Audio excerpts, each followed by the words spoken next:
Welcome to KGH academy. ఈ video దేనికి సంబంధించిందంటే, మనకి సాధారణ ఎన్నికలు జరగబోతున్న నేపథ్యంలో, అంటే 18వ లోక్సభకి ఎన్నికలు జరగబోతున్న నేపథ్యంలో, ఒకవేళ కనుక అంటే 2024లో ఇప్పుడు మనకి 18వ లోక్సభ ఎన్నికలు కొన్ని చోట్ల పూర్తయ్యాయి, ఇంకా తెలుగు రాష్ట్రాల్లో జరగబోతున్నాయి. ఈ నేపథ్యంలో మనకి ఎన్నికలకు సంబంధించి ఏదైనా ప్రశ్న అడిగితే ఎలా అడుగుతాడు, ఎగ్జామ్లో పోటీ పరీక్షల్లో ఎలా గుర్తుపెట్టుకోవాలి. అయితే సాధారణంగా మనకి ఈ లోక్సభ ఎన్నికలకు సంబంధించి ఏదైనా ఒక పుస్తకంలో మనం తీసుకున్నట్లయితే ఏ లోక్సభ కాల పరిమితి ఎప్పుడు అని ఉంటుంది. అంటే ఉదాహరణకి మనం కనుక గమనిస్తే, ఒక అభ్యర్థి 1వ లోక్సభ నుంచి 17వ లోక్సభ వరకు ఉన్న కాల పరిమితుల్ని ఒకవేళ కనుక గుర్తుంచుకున్నట్లయితే వరుసగా ఇది పలానా లోక్సభ కాల పరిమితి అని గుర్తుంచుకోవచ్చు. కానీ ఇక్కడ లోక్సభ కాల పరిమితులతో పాటు కొన్ని ముఖ్యమైన పరిణామాలు, నేపథ్యాలు ఇలాంటి వాటి మీద ఒక ప్రశ్న రావచ్చు. కాబట్టి అభ్యర్థులు దీన్ని గుర్తుపెట్టుకోవడం కోసం ఏం చేయాలి, ఎలా గుర్తుపెట్టుకుంటే బాగుంటుంది అనేది గమనించాలండి. ఇక్కడ మనకి ఆ సమాచారాన్ని ఆర్గనైజ్డ్ గా తెలియజేస్తూ దానికి సంబంధించిన కొన్ని కీలకమైన అంశాలు కూడా చెప్పడం జరుగుతుంది. అంటే ఉదాహరణకి మనకి 1వ లోక్సభ కాల పరిమితి గమనిస్తే 1952లో మనకి అంటే 51-52లో సాధారణ ఎన్నికలు జరిగాయి. అయితే మనం ఎప్పుడు కూడా లోక్సభ సమావేశం అయినప్పటి నుంచి పరిగణలోకి తీసుకోవాలి. 1952 మనకి మే 13న తొలి సమావేశం జరిగింది. కాబట్టి 1952 నుంచి 1957 వరకు మొదటి లోక్సభ. అయితే ఈ మొదటి లోక్సభ అంటున్నాం మనం, మొదటి లోక్సభ అంటున్నాం. కానీ 1952లో లోక్సభ ఎన్నికలు అనేటువంటి దానికి లోక్సభ అనే పదమే లేదు. అప్పుడు ఏమని పిలిచేవాళ్ళు, దిగువ సభని, అంటే ఇక్కడ హౌస్ ఆఫ్ పీపుల్ అని పిలిచేవాళ్ళు. అంటే ఇదే ప్రశ్న రూపంలో అడగవచ్చు. మొదటి సాధారణ ఎన్నికలు జరిగినప్పుడు దిగువ సభని ఏమని పిలిచేవారు, హౌస్ ఆఫ్ పీపుల్. ఎగువ సభని, రాజ్యసభని కౌన్సిల్ ఆఫ్ స్టేట్స్ అని పిలిచేవాళ్ళు. ఈ మొదటి లోక్సభకి ఎన్నికలు పూర్తయిన తర్వాత 1954లో ఈ హౌస్ ఆఫ్ పీపుల్ ఏమని మార్చారు అంటే లోక్సభ అని మార్చడం జరిగింది. జీవి మౌలాంకర్, గణేష్ వాసుదేవ్ మౌలాంకర్. ఇక మనకి రాష్ట్రపతి, ప్రధానమంత్రులు ఎలాగో అన్ని అంశాలకి అన్ని పుస్తకాల్లో గుర్తుంటాయి. ఎక్కడైనా తేడా వస్తే మీరు గుర్తుంచుకోండి. అంటే 1వ లోక్సభ కాలంలో జవహర్ లాల్ నెహ్రూ ప్రధానమంత్రిగా ఉన్నాడు, రాజేంద్ర ప్రసాద్ రాష్ట్రపతిగా ఉన్నాడు అనేది ఇది స్టాండర్డ్ ఇన్ఫర్మేషన్. ఇది కాకుండా ఏదైనా అదనపు సమాచారం వస్తే ఇక్కడ మీరు ఫోకస్ గా గుర్తుంచుకోవాల్సినటువంటి అవసరం ఉంటుంది. అలాగే మనకి మొదటి 1, 2, 3 లోక్సభల విషయంలో మనకి ఎలాంటి కాంప్లికేషన్ లేదు. ఒకసారి మనం కనుక గమనిస్తే ఏమైనా చేంజెస్ వచ్చినప్పుడు చూద్దాం. 1957 నుంచి 1962 వరకు 2వ లోక్సభ కాల పరిమితి, అంటే 5 సంవత్సరాలకు ఒకసారి. కాబట్టి 3వ లోక్సభ కాల పరిమితి 1962 నుంచి 1967 3వ లోక్సభ. 4వ లోక్సభ కాల పరిమితి 1967 నుంచి 19 వాస్తవంగా ఏముండాలి, 1972 ఉండాలి. కానీ 1967 నుంచి 1971 వరకే 4వ లోక్సభ కాల పరిమితి ఉంది. ఎందుకు అంటే 1967 నుంచి 71 వరకు 4వ లోక్సభ కాల పరిమితి ఉన్నప్పుడు ఇందిరాగాంధీ లోక్సభను ముందస్తుగా రద్దు చేయించి 1 సంవత్సరం ముందుగా ఎన్నికలకు వెళ్ళడం జరిగింది. అంటే ఇక్కడ మీరు గమనించండి, జవహర్ లాల్ నెహ్రూ ప్రధానమంత్రిగా ఉన్న కాలాన్ని మీరు కనుక గమనిస్తే 1947లో భారతదేశానికి స్వాతంత్రం వచ్చినప్పటి నుంచి 1964 వరకు జవహర్ లాల్ నెహ్రూయే ప్రధానమంత్రిగా ఉన్నాడు. అంటే 1వ లోక్సభ కాల పరిమితిలోను, 2వ లోక్సభ, 3వ లోక్సభలో కూడా కొద్ది కాలం నెహ్రూయే ప్రధానమంత్రి ఉన్నాడు. 64 వరకు, అంటే ఆయన మరణించే వరకు ఆయనే ప్రధానమంత్రిగా ఉన్నాడు. కాబట్టి ఇక్కడ మీరు అబ్జర్వ్ చేసినట్లయితే 3వ లోక్సభ 1962 నుంచి 67 వరకు ఉంది. ఈ పీరియడ్ లో మీరు అబ్జర్వ్ చేయండి, జవహర్ లాల్ నెహ్రూ మరణించిన తర్వాత గుల్జారీలాల్ నందా తాత్కాలిక ప్రధానమంత్రి అయినాడు. గుల్జారీలాల్ నందా తర్వాత మళ్ళీ ఇమీడియట్ గా లాల్ బహదూర్ శాస్త్రి ప్రధానమంత్రి అయినాడు. లాల్ బహదూర్ శాస్త్రి తాష్కెంత్ ఒప్పందానికి వెళ్ళి అక్కడ మరణించిన తర్వాత విదేశాల్లో మరణించినటువంటి ఏకైక ప్రధానమంత్రి. ఆయన మరణించిన తర్వాత మళ్ళీ కొంతకాలం గుల్జారీలాల్ నందా తాత్కాలిక ప్రధానమంత్రిగా ఉన్నాడు. ఆ తర్వాత ఇందిరాగాంధీ ప్రధానమంత్రిగా ఉంది. అంటే ఈ అంశాలు గుర్తుంచుకునేటప్పుడు కొంత ఆ పరిణామాల్ని లింక్ చేసుకోవాలి. మూడవ లోక్సభ ముగ్గురు ప్రధానమంత్రుల్ని చూసింది. అంటే జవహర్లాల్ నెహ్రూ ప్రధానమంత్రి, ఇందిరాగాంధీ ప్రధానమంత్రి, అలాగే లాల్ బహదూర్ శాస్త్రి ప్రధానమంత్రి. ఇంకా జాగ్రత్తగా అబ్జర్వ్ చేస్తే ముగ్గురు ప్రధానమంత్రులు, దాంతో పాటుగా గుల్జారీలాల్ నందా తాత్కాలిక ప్రధానమంత్రిగా కూడా ఉన్నాడు. అంటే మీకు ఇంకా సింపుల్ గా అయితే ఇక్కడ రాసుకున్నొచ్చు. 1947 టు నెహ్రూ, 1947 టు 1964 నెహ్రూ ఉన్నారు. నెహ్రూ మరణానంతరం గుల్జారీలాల్ నందా తాత్కాలిక ప్రధానమంత్రి. 1964 నుంచి 1966 వరకు మళ్ళీ లాల్ బహదూర్ శాస్త్రి ప్రధానమంత్రి. ఆ తర్వాత మళ్ళీ గుల్జారీలాల్ నందా తాత్కాలిక ప్రధానమంత్రి. 1966 నుంచి 1971 వరకు ఇందిరాగాంధీ ప్రధానమంత్రిగా కొనసాగింది. అంటే 1966 నుంచి 71 వరకు ఆమె ప్రధానమంత్రిగా కొనసాగింది. 71 తర్వాత కూడా ప్రధానమంత్రిగా మళ్ళీ 5వ లోక్సభలో కూడా పూర్తికాలం ప్రధానమంత్రిగా కొనసాగింది. ఇక్కడ గమనించాలి, ఇక్కడ మూడవ లోక్సభ కాల పరిమితి 1962-67 అన్నా. ఇక్కడ ముగ్గురు ప్రధానమంత్రులు, 2 సార్లు గుల్జారీలాల్ నందా తాత్కాలిక ప్రధానమంత్రి.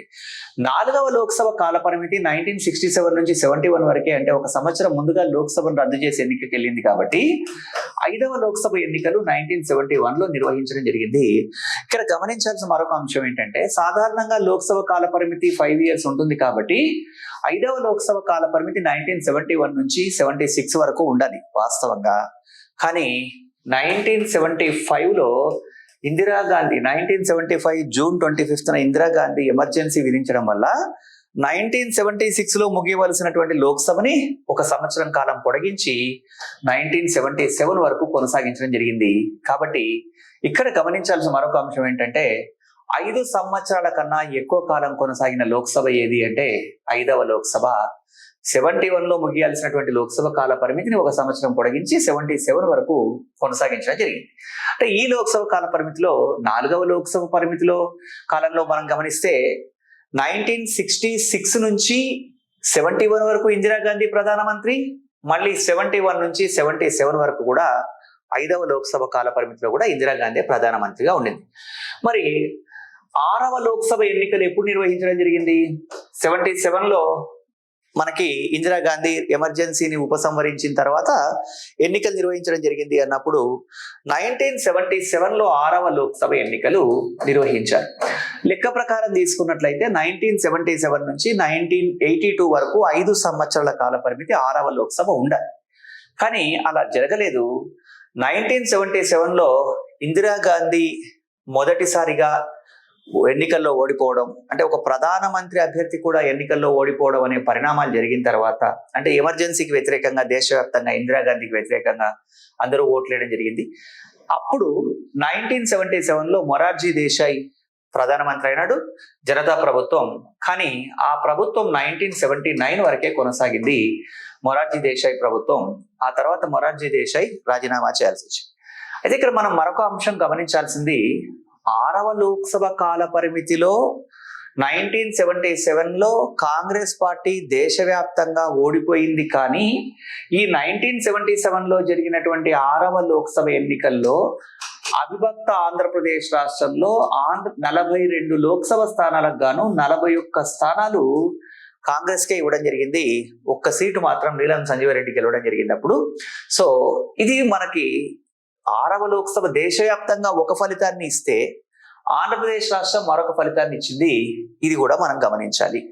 అయితే ఇక్కడ 6వ లోక్సభ కాల పరిమితిలో 77 నుంచి 79 వరకు ఉన్నటువంటి వ్యక్తి మొరార్జీ దేశాయ్ ప్రధానమంత్రిగా ఉన్నాడు. ఆ తర్వాత మొరార్జీ దేశాయ్ తర్వాత 1979 తర్వాత చరణ్ సింగ్ ప్రధానమంత్రి అయినాడు. కాకపోతే ఎక్కువ కాలం ఆయన కొనసాగలేదు. ప్రధానమంత్రి అయిన తర్వాత సభకి వెళ్లకుండానే రాజీనామా చేసినటువంటి ప్రధానమంత్రి, ఏకైక ప్రధానమంత్రి చరణ్ సింగ్. అయితే 2024 సంవత్సరంలో భారతరత్న పొందినటువంటి ప్రధానమంత్రుల్లో ఇతను కూడా ఉన్నాడని గమనించాలి. అయితే ఆ తర్వాత మళ్ళీ ఈ 6వ లోక్సభ 79 వరకు మొరార్జీ దేశాయ్ కొనసాగడం, మొరార్జీ దేశాయ్ తర్వాత చరణ్ సింగ్ కూడా రాజీనామా చేయడంతో ఇక వేరే ఆప్షన్ లేదు కాబట్టి ఆ సందర్భంలో ఎన్నికలు నిర్వహించడం జరిగింది. మళ్ళీ 1980లో నిర్వహించబడ్డ ఎన్నికల్లో తిరిగి ఇందిరాగాంధీ ప్రధానమంత్రి అయింది. ఇందిరాగాంధీ ప్రధానమంత్రి అయిన తర్వాత మామూలుగా 1980 నుంచి 84 వరకు ఈ 7వ లోక్సభ కొనసాగింది. 7వ లోక్సభకు సంబంధించి అంటే 79లోనే ముగిసిపోవడం వల్ల 80లో ఎలక్షన్ అయిపోగానే గవర్నమెంట్ ఫామ్ అవడము, ఇందిరాగాంధీ మెజారిటీతోనే గెలవడము.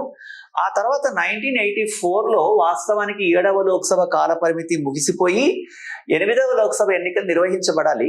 బట్ ఇంతలో ఏమైంది అంటే 7వ లోక్సభ కాల పరిమితిలో అంటే చివరి దశలో ఇందిరాగాంధీ తన పదవీ కాలాన్ని పూర్తి చేసుకుంటున్న దశలోనే ఇందిరాగాంధీ హత్యకు గురవడం, 84 అక్టోబర్ 31న ఇందిరాగాంధీని ఆమె అంగరక్షకులే హత్య చేయడం జరిగిన అనంతరం ఆ తర్వాత మళ్ళీ ఏం జరిగింది, ఎన్నికలు వచ్చాయి. ఆ ఎన్నికల్లో ఇందిరాగాంధీ మరణానంతరం జరిగినటువంటి ఎన్నికలు కాబట్టి రాజీవ్ గాంధీకి అబ్సల్యూట్ మెజారిటీ రావడం మొదటిసారిగా చరిత్రలో. గతంలో 84 కన్నా ముందు తొలి లోక్సభలో కూడా రానన్ని స్థానాలు కాంగ్రెస్ పార్టీ గెలుచుకోవడం, ఇది 8వ లోక్సభలో కాంగ్రెస్ యొక్క చారిత్రాత్మక విజయం నమోదు చేయడాన్ని మనం గమనించవచ్చు. ఇక్కడ 8వ లోక్సభ కాల పరిమితి కనుక మీరు గమనిస్తే 1985 నుంచి 1989 వరకు 8వ లోక్సభ కొనసాగింది. ఈ లోక్సభలో ప్రధానమంత్రిగా ఎవరు కొనసాగారు అంటే ప్రధానమంత్రిగా రాజీవ్ గాంధీ కొనసాగాడు. జాగ్రత్తగా గమనించాల్సిన పాయింట్ ఏంటంటే కొంతమంది ఒక రాంగ్ నోషన్ లో ఉంటారు, ప్రిపేర్ అయ్యే అభ్యర్థులు, అందరూ కాదు, కొద్దిమంది గురించి మాత్రమే నేను మాట్లాడుతున్నాను. ఇందిరాగాంధీ మరణించినప్పుడు రాజీవ్ గాంధీ పార్లమెంట్ సభ్యుడేనండి, ఆయన యూత్ కాంగ్రెస్ లీడర్ గా ఉన్నాడు. కాబట్టి ఇందిరాగాంధీ మరణించిన నెక్స్ట్ డేనే ఆయన ప్రధానమంత్రి అవ్వగలిగాడు, తాత్కాలిక ప్రధానమంత్రిగా ఆయన పదవి బాధ్యతలు స్వీకరించాడు. ఆ తర్వాత మళ్ళీ 8వ లోక్సభ విషయంలో గమనిస్తే ఇందిరాగాంధీ మరణానంతరం వీళ్ళకి బాగా మెజారిటీ రావడం వల్ల పూర్తిగా 5 సంవత్సరాల కాల పరిమితి కొనసాగాడు. 400కు పైగా సీట్లు కూడా పొందడం జరిగింది. కానీ 1989లో రాజీవ్ గాంధీ పదవీ కాలం పూర్తయిన తర్వాత మళ్ళీ ఎన్నికలు వచ్చాయి. అంటే 5 ఏళ్ల కాల పరిమితి అయిపోయింది రాజీవ్ గాంధీ పీరియడ్ కూడా. రాజీవ్ గాంధీ పీరియడ్ అయిపోయిన తర్వాత ఎలక్షన్స్ వస్తే అది 9వ లోక్సభ ఎన్నికలు.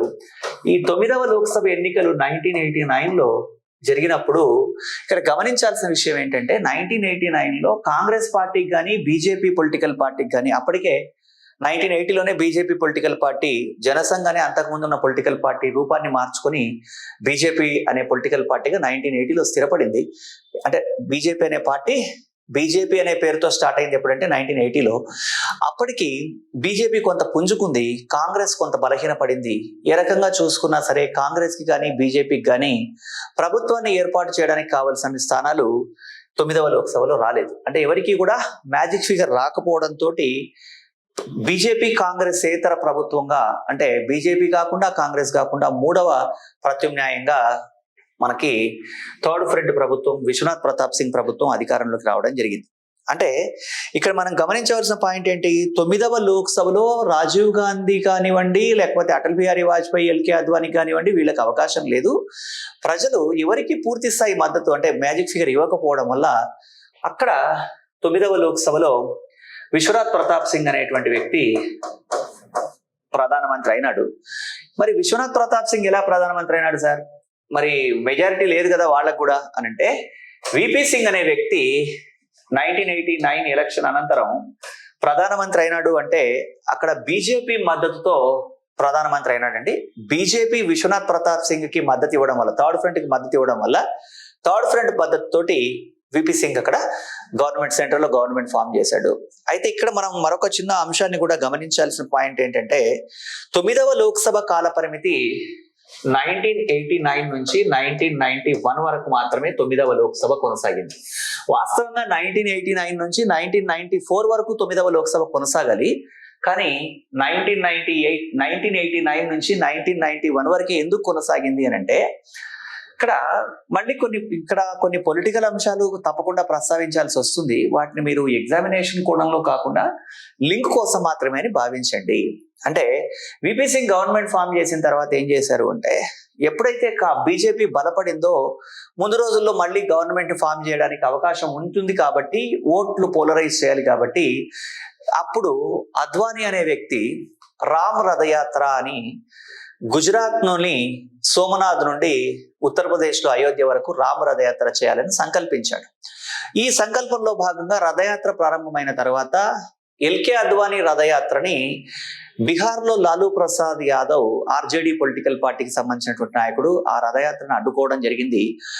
కేంద్రంలో విశ్వనాథ్ ప్రతాప్ సింగ్ ప్రభుత్వంలో ఇతను కూడా భాగస్వామి అవ్వడం వల్ల, అంటే వాళ్ళ మద్దతుతో ప్రభుత్వం గవర్నమెంట్ ఫామ్ చేసి, అంటే బీజేపీ మద్దతుతో విపి సింగ్ గవర్నమెంట్ ఫామ్ చేసి, మరి లాలూ ప్రసాద్ యాదవ్ అడ్డుకున్నాడంటే విపి సింగ్ కి సంబంధించిన వ్యక్తి అవుతాడు కాబట్టి, కూటమిలో భాగస్థుడు అవుతాడు కాబట్టి అద్వానీని అడ్డుకోవడంతో ఏమైంది అంటే అప్పుడు బీజేపీ అనే రాజకీయ పార్టీ విపి సింగ్ ప్రభుత్వానికి మద్దతు ఉపసంహరించింది.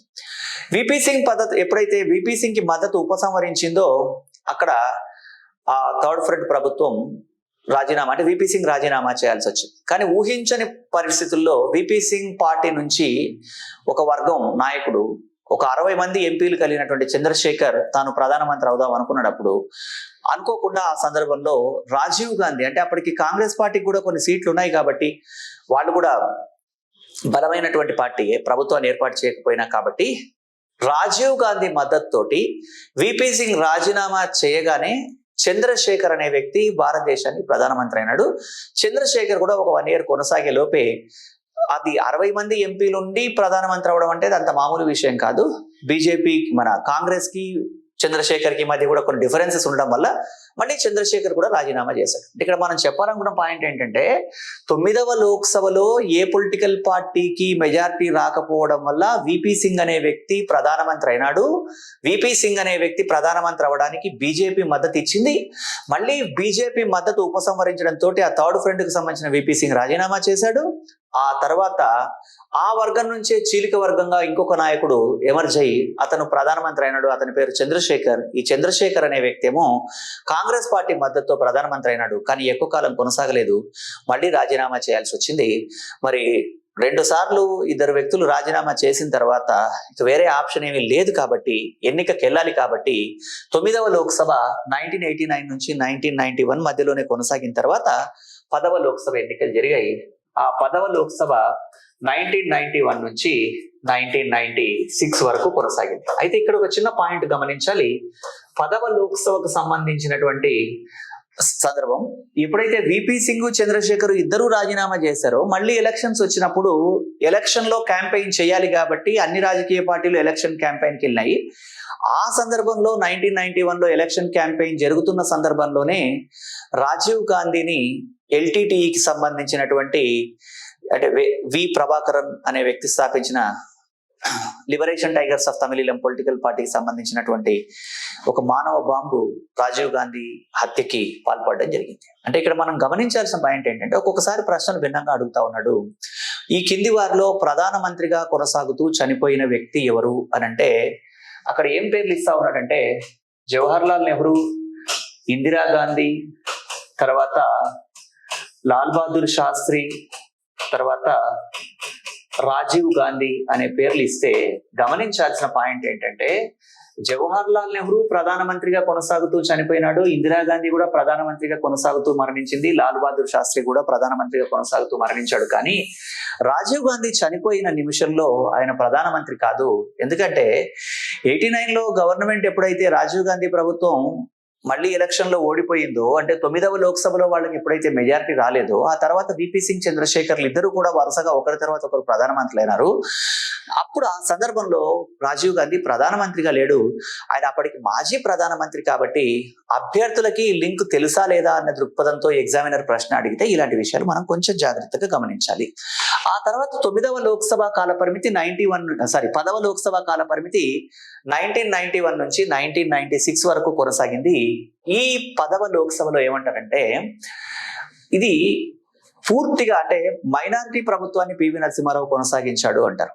1991లో ఏమైంది అసలు అని అంటే కాంగ్రెస్ పార్టీ ఎన్నికల ప్రచారంలో ఉండినప్పుడే రాజీవ్ గాంధీ మరణించాడన్నాం. ఆ సందర్భంలో పివి నరసింహారావు ఆల్మోస్ట్ పొలిటికల్ గా అతను విత్డ్రా అయిపోదాం అనుకున్నాడు, రాజకీయ సన్యాసం తీసుకుందాం అనుకున్న సందర్భం కాబట్టి పివి నరసింహారావు అప్పటికే కేంద్ర హోంమంత్రిగా, మానవ వనరుల శాఖ మంత్రిగా 1973లోనే ఆంధ్రప్రదేశ్ రాష్ట్రానికి ముఖ్యమంత్రిగా చేసినటువంటి పివి నరసింహారావు ఇక రాజకీయాల్లో వద్దు అనుకుని ఏం చేశాడు, ఎక్కడి నుంచి పోటీ చేయలేదు. కానీ రాజీవ్ గాంధీ మరణానంతరం తప్పని పరిస్థితుల్లో పివి నరసింహారావు కొనసాగాల్సినటువంటి అవసరం ఏర్పడింది కాబట్టి అప్పుడు 1991లో పివి నరసింహారావు ఏ సభలో సభ్యత్వం లేకుండా ప్రధానమంత్రి అయినాడు. ఏ సభలో సభ్యత్వం లేకుండా ప్రధానమంత్రి అయినటువంటి మొట్టమొదటి వ్యక్తి కూడా పివి నరసింహారావే. 1991లో మైనారిటీ ప్రభుత్వాన్ని 5 సంవత్సరాల కాల పరిమితిలో అంటే 5 సంవత్సరాల కాలం పూర్తిగా కొనసాగించాడు. అలాగే ఒక ప్రధానమంత్రి అయి ఉండి అలాగే కాంగ్రెస్ పార్టీలో నెహ్రూ కుటుంబానికి చెందకుండా ఉన్నటువంటి వ్యక్తి 5 ఏళ్లు ప్రధానమంత్రిగా కొనసాగిన వ్యక్తి కూడా పివి నరసింహారావే. అంటే ఇక్కడ కాంగ్రెస్ పార్టీయే మెజారిటీగా పాలించింది. కాంగ్రెస్ లో జవహర్ లాల్ నెహ్రూ, ఇందిరాగాంధీ, రాజీవ్ గాంధీ వీళ్ళు కాకుండా లాల్ బహదూర్ శాస్త్రి కొనసాగింది కూడా ఎంతకాలం, 2 సంవత్సరాలే. కాంగ్రెస్ పార్టీలో నెహ్రూ కుటుంబానికి చెందకుండా 5 సంవత్సరాలు పూర్తి కాలం కొనసాగినటువంటి ప్రధానమంత్రి కూడా ఎవరు, పివి నరసింహారావు. అట్లా 1990 మళ్ళీ నేను పివి నరసింహారావు, అటల్ బిహారీ వాజ్పేయి ఇలాంటి వ్యక్తుల గురించి మాట్లాడితే అది ఇంకొక విస్తారంగా అయిపోతుంది కాబట్టి మనం లోక్సభల గురించి మాట్లాడుకోవాలి కాబట్టి ఈ విషయాన్ని ఇక్కడితో కట్ చేసి ఈ విషయాన్ని మనం మాట్లాడదాం. మళ్ళీ వేరే సందర్భాల్లో వేరే విషయాలు మాట్లాడుకుందాం. 1991 నుంచి 1996 వరకు పివి నరసింహారావు ప్రధానమంత్రిగా కొనసాగాడు. ఆ తర్వాత పివి నరసింహారావు పదవీ కాలం పూర్తయిన తర్వాత మళ్ళీ ఎలక్షన్స్ వచ్చాయి. ఎందుకంటే 5 సంవత్సరాల కాల పరిమితి పూర్తయింది కాబట్టి 11వ లోక్సభ ఎన్నికలు 1996లో జరిగాయి. 1996లో 11వ లోక్సభ ఎన్నికలు జరిగితే వాస్తవంగా 11వ లోక్సభ కాల పరిమితి 1996 నుంచి 5 సంవత్సరాల నుండి 2000 వరకు ఉండాలి.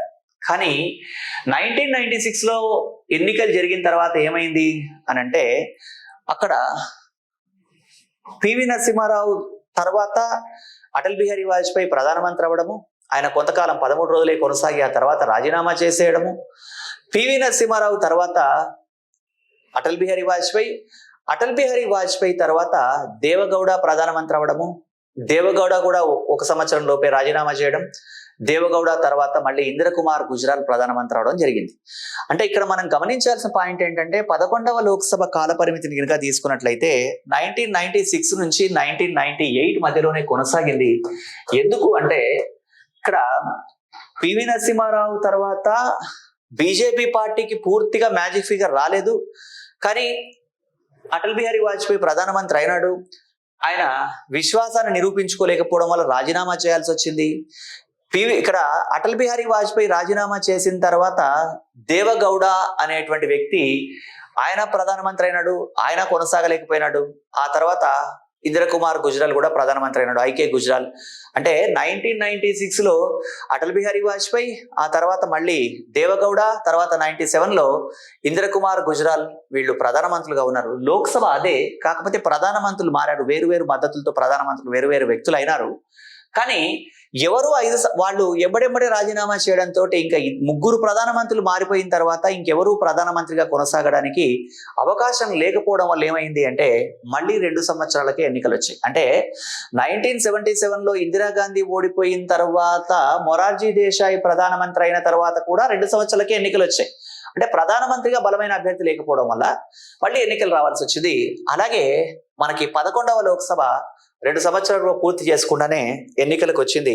మళ్ళీ ఆ సందర్భంలో 1996 నుంచి 1998 వరకు కొనసాగిన తర్వాత పివి నరసింహారావు కాల పరిమితి 1991 నుంచి 1996 వరకు కొనసాగిన తర్వాత 10వ లోక్సభ కాలం పూర్తయిన తర్వాత 11వ లోక్సభ ఏంటి అంటే పివి నరసింహారావు తర్వాత అటల్ బిహారీ వాజ్పేయి 13 రోజులు ప్రధానమంత్రిగా ఉండడము, ఆ తర్వాత మళ్ళీ దేవగౌడ ప్రధానమంత్రి అవడము, గుజరాల్ ప్రధానమంత్రి అవడం, ఇవన్నీ జరిగిన తర్వాత 1996 నుంచి 1998 వరకు కొనసాగింది.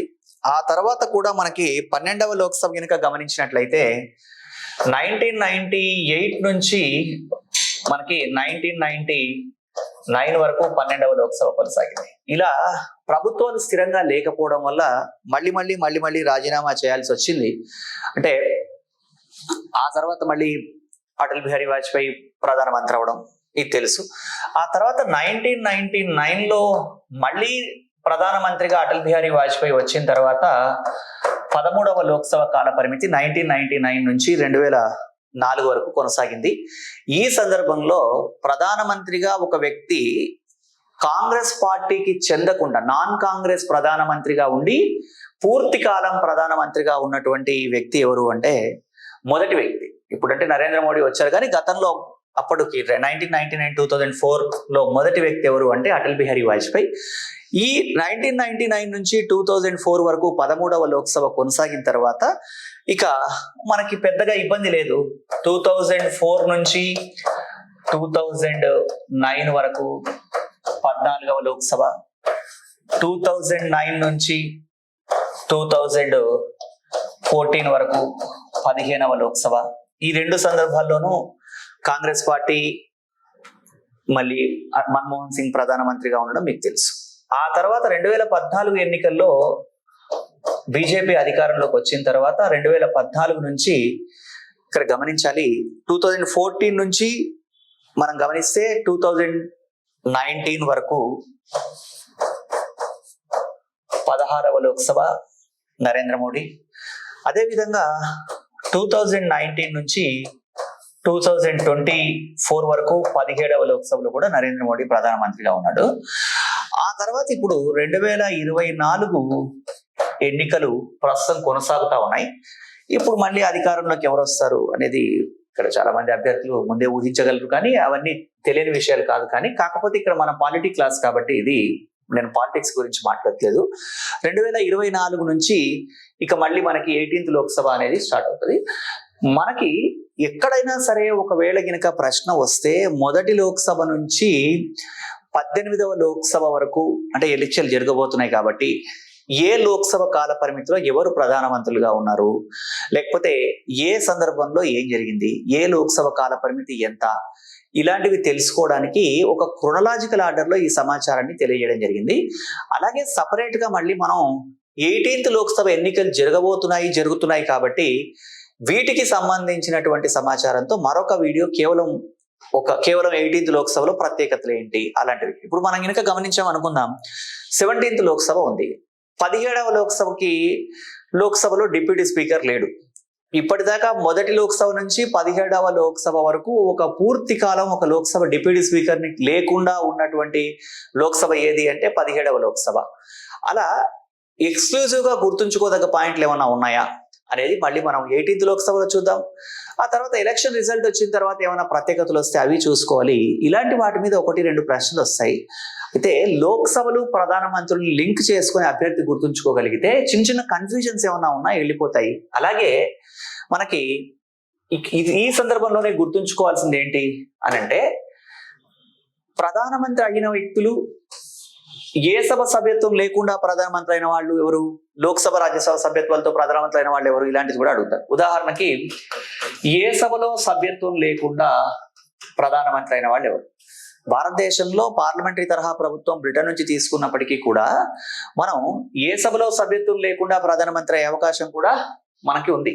భారతదేశంలో ఏ సభలో సభ్యత్వం లేకుండా ప్రధానమంత్రి అయిన వాళ్ళు ఎవరు అంటే 1991లో పివి నరసింహారావు, ఆ తర్వాత 1996లో దేవగౌడ. ఏ సభలో సభ్యత్వం లేకుండా ప్రధానమంత్రి అయిన వాళ్ళు 2004లో మన్మోహన్ సింగ్. వీళ్ళు ముగ్గురు ఏ సభలో సభ్యత్వం లేకుండానే ప్రధానమంత్రి అయినారు. రాజ్యసభ సభ్యత్వంతో కూడా భారతదేశంలో ప్రధానమంత్రులు అవ్వచ్చు కాబట్టి రాజ్యసభ సభ్యత్వంతో ప్రధానమంత్రి అయిన వాళ్ళు ఎవరు అని అంటే మొట్టమొదటి వ్యక్తి 1966లో ఇందిరాగాంధీ రాజ్యసభ సభ్యత్వంతో ప్రధానమంత్రి అయినటువంటి వ్యక్తి రాజ్యసభలో నామినేటెడ్ మెంబర్ గా ఉండి ప్రధానమంత్రి అయింది. ఆ తర్వాత 1996లో దేవగౌడ. కన్ఫ్యూజన్ ఏమీ లేదండి, ఏ సభలో సభ్యత్వం లేకుండా ప్రధానమంత్రి అయి తర్వాత ఆయన రాజ్యసభ సభ్యుడిగా కొనసాగాడు. ఆ తర్వాత 1997లో ఇంద్రకుమార్ గుజరాల్, ఐకే గుజరాల్ అనే వ్యక్తి రాజ్యసభ సభ్యత్వంతో ప్రధానమంత్రి అయినాడు. ఆ తర్వాత 2004వ సంవత్సరంలో మన్మోహన్ సింగ్ కూడా రాజ్యసభ సభ్యత్వంతోనే ప్రధానమంత్రి అయినాడు. మొదట ఏ సభలో సభ్యత్వం లేకుండా ప్రధానమంత్రి అయినటువంటి దేవగౌడ, మన్మోహన్ సింగ్లు తర్వాత రాజ్యసభ సభ్యత్వంతో ప్రధానమంత్రి అయినారు. ఇక మిగతా వాళ్ళందరూ కూడా లోక్సభ సభ్యత్వంతో ప్రధానమంత్రి అయిన వాళ్ళే. ఇలా లింక్ చేసుకోగలిగితే లోక్సభలు, ప్రధానమంత్రులు ఈ అంశాల మీద ఒక మార్క్ రావడానికి అవకాశం ఉంది. కొంచెం జాగ్రత్తగా అర్థం చేసుకోండి. ఓకేనండి, thank you, all the best.